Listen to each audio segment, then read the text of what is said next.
मैया ने आंखों से पट्टी बांध ली। क्यों? जब मैं किसी को नहीं देख सकती हूं तो मेरा शरीर भी कोई नहीं देख सकता है। पट्टी बांध करके निकली। कौन? अम्बालिका। और जब पट्टी बांध करके निकली माँ, अरे माँ तुम्हें पट्टी बांध ली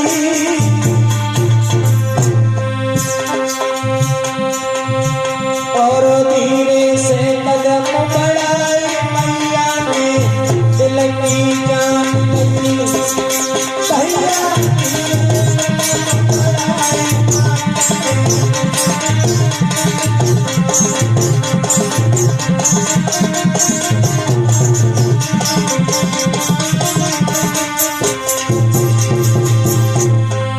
मैया सोचने लगी, मुझे पता है कि मेरे द्वारा बेटा पैदा होगा।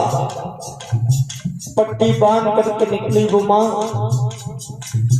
व्यास भगवान ने कहा मैया इसके उधर से जो बेटा पैदा होगा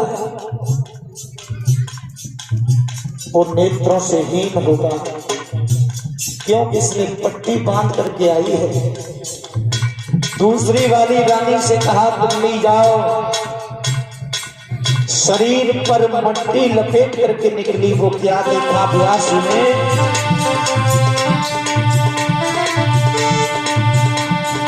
अरे माता ने मट्टी लपेट ली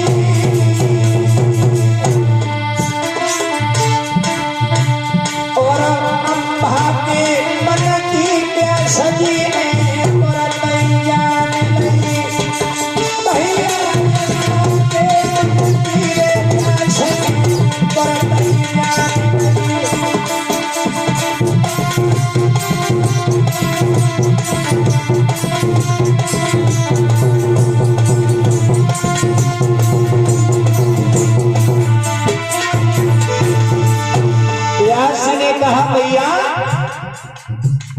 अम्बा जो आई है इसके बेटा पैदा होगा, उससे पांड कहा जाएगा। वो राज्य का अधिकारी नहीं होगा क्योंकि उसे पांड रोग होगा, इसलिए उसे सिंहासन नहीं मिलेगा। वो भी निकल गई। दासी आई, कहने लगी मैया एक बात बताओ, इनको वरदान दे दिया हम कहाँ रह जाएं?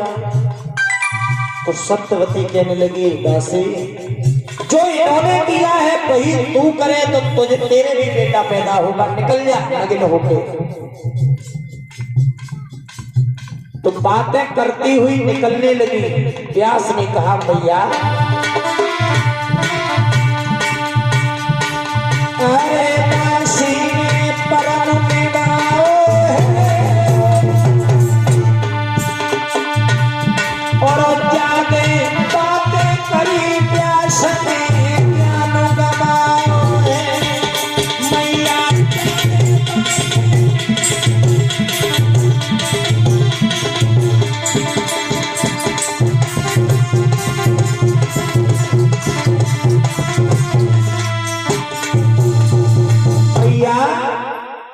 दासी के जो बेटा पैदा होगा वो ज्यादा बातें करेगा, ना कोई उसकी सुनेगा ना ही कोई उसकी मानेगा। धीरे धीरे दोनों पत्नियां, दोनों रानियां और एक दासी तीनों ने गर्भ धारण किया। जब गर्भ धारण किया है तीनों ने तो बड़ी वाली अम्बालिका के नाम से जो रानी थी उसके बेटा पैदा हुआ। वो नेत्रों से हीन था, दिखता नहीं था उसे। और उस बेटा का विवाह जब बड़ा हुआ तो उस बेटा का विवाह गांधार नरेश काबुल के रहने वाले उनकी बेटी गांधारी के साथ में हुआ। और उस बेटे का नाम क्या पड़ा पता है? देखिए कथा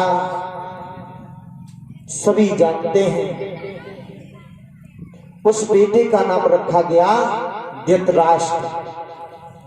नेत्रों से हीन था, इसलिए उसे सिंहासन दे दिया। अब इसके 100 बेटा क्यों पैदा हुए? जो धृतराष्ट्र था पूर्व जन्म में इसने एक सारस था, सारस, तो सारस अपने बच्चों को रखाने के लिए से छोड़ गया। तो जो धृतराष्ट्र था ये मांसाहारी था। सारस के 100 बच्चा मांस को पका करके खा गया, इसलिए इसे 100 बालक मिले और 100 के 100 मारे गए। धृतराष्ट्र आंखों से अंधा और दूसरी वाली रानी अंबा, उसके द्वारा बेटा पैदा हुआ, उससे उसका नाम पांडु रखा गया। उनके एक नहीं 2 विवाह हुए, एक माधुरी के साथ और एक कुंत भोज की कन्या कुंती के साथ में विवाह हुआ। और देखिए बताते तो यहां तक हैं कि कुंती के उधर से एक ही बेटा पैदा हुआ, देखा नहीं। 4 बेटा जो पैदा हुए वो देवताओं के उधर से हुए। 4 बेटा देवताओं के उधर से हुए। सबसे पहले युधिष्ठिर का आगमन हुआ। युधिष्ठिर नाम का बेटा पैदा हुआ जिसे धर्मराज कहा गया। किसके अंश के द्वारा पैदा हुआ बताया तुलसीदास ने।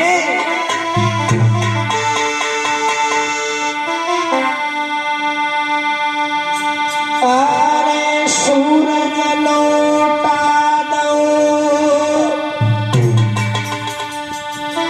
और मात में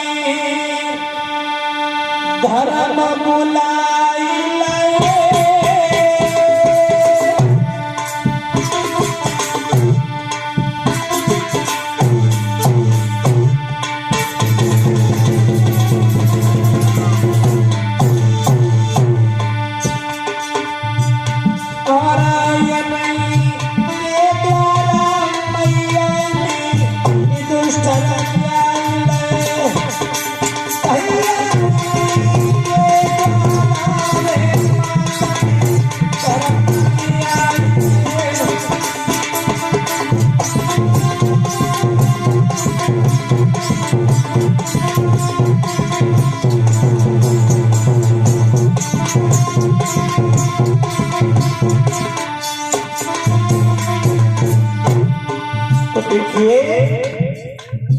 दोबारा में जब